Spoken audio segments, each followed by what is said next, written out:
My name is Reddy Annappareddy, and I'm from Maryland. I started Pharmacare, which is a retail pharmacy, just like a Rite Aid or Walgreens. You can come and fill your prescriptions.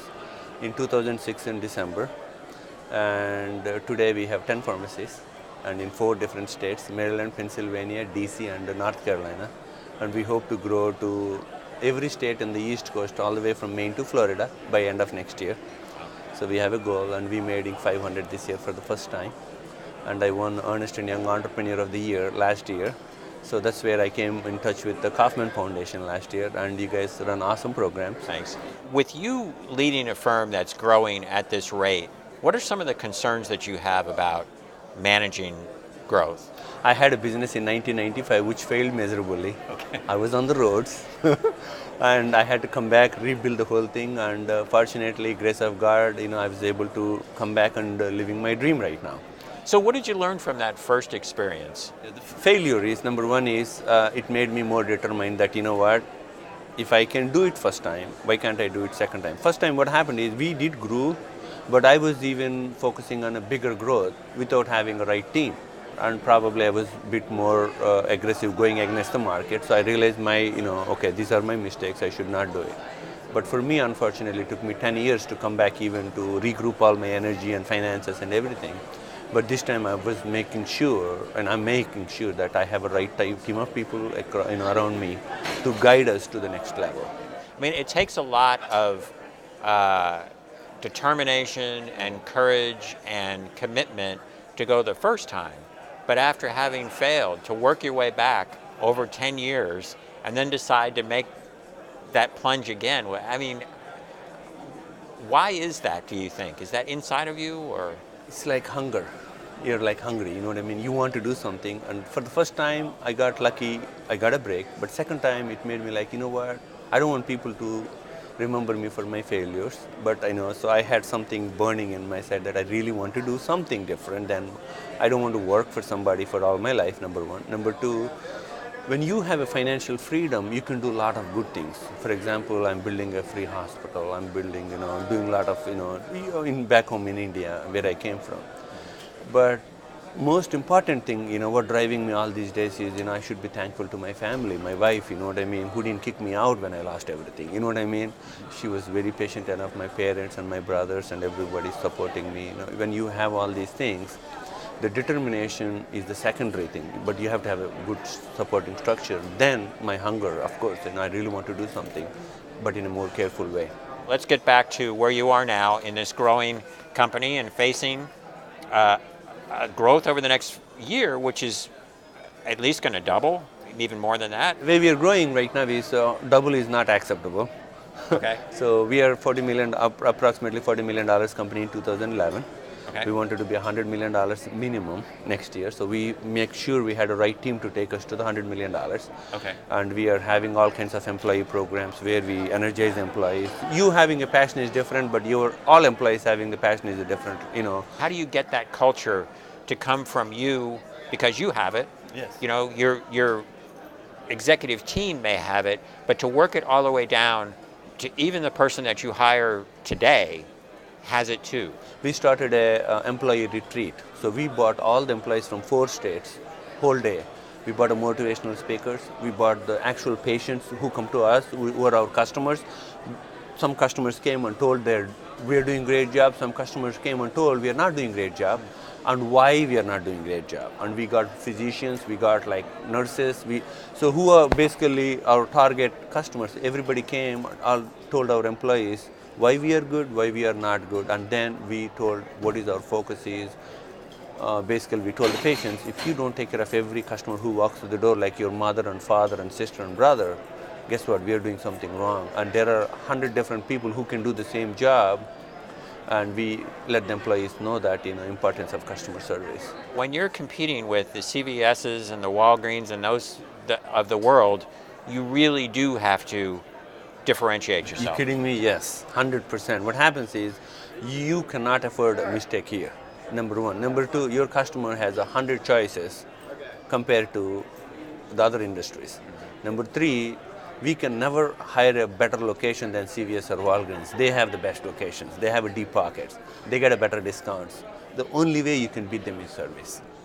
When John comes to the door, you recognize them by their name, not by a customer. If you don't go to that level, we are out of industry in a blank like that. Talk about financing, because for early stage entrepreneurs, that's always an issue. What's been your experience with your startups?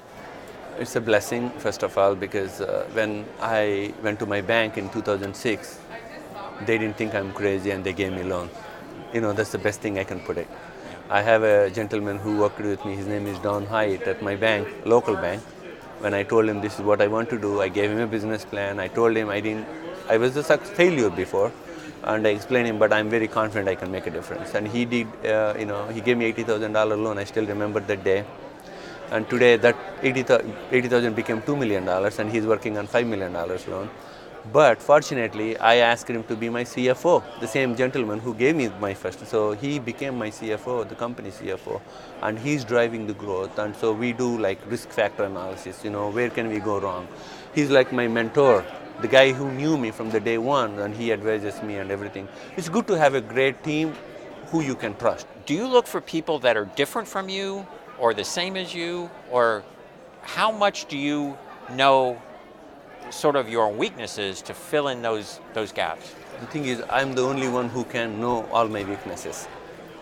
If somebody is my friend, they might not even tell me, but I know end of the day, when I go home, when I analyze myself, you know what, I suck at this, I do good at this.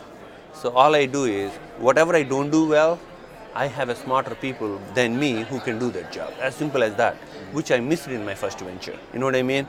So when Don became CFO, I know I can never match Don in terms of what he do. At the same time, I have my CEO who was my boss 10 years ago at Rite Aid. So I went to my ex-boss and I said, can you come and lead the company? He's an awesome gentleman who can bring the composure and is a great mentor for our team. And he bought a COO who's a great guy. So we are making sure they're the best people in each position. Having a great team is one thing, and making sure they gel with each other is another thing. If you could talk to one person about your business, who would you talk to and what would you want to know? Definitely, my role model is Warren Buffett. I would love to have a lunch with Warren Buffett, and I would like to ask him what keeps him grounded with having all that kind of money. I mean, there's nothing else he can find, you know what I mean? And he still lives so modestly. I mean, I would like to learn from him. One of the things that Kauffman Foundation wants to do to promote entrepreneurship is just create more entrepreneurs. What do we need to do in America to have that story happen more and happen easier? If you have a dream, then you have to work how to make the dream realistic. If you don't dream, I think that's a problem right now. I'm a failure, but I'm a successful right now. But success is not a destination, it's a journey. It keeps, keep doing good things and mentoring. Maybe we didn't have enough mentors to groom at the high school level. 70% of the American population are derailing at the high school level. So if we can concentrate at the high school level, make them hungry, make them, realize that you can do this. When I come from India in 1992 with $4,000, when I can do it, guess what? You're in America. You can do much bigger than me. Have we lost the American dream in America? I don't want to be critical here, but at the same time, it makes you feel sad because my children are going to be the regular American kids, like anybody here. I don't want my kid to derail at the high school level. You know what I mean? How can you keep that? How can you make people dream? That's if we can concentrate on that, if we can make those kids realize that they have a better thing down the road, if they work hard, if they go after them, and dreaming big to become an engineer or doctor is not a bad thing.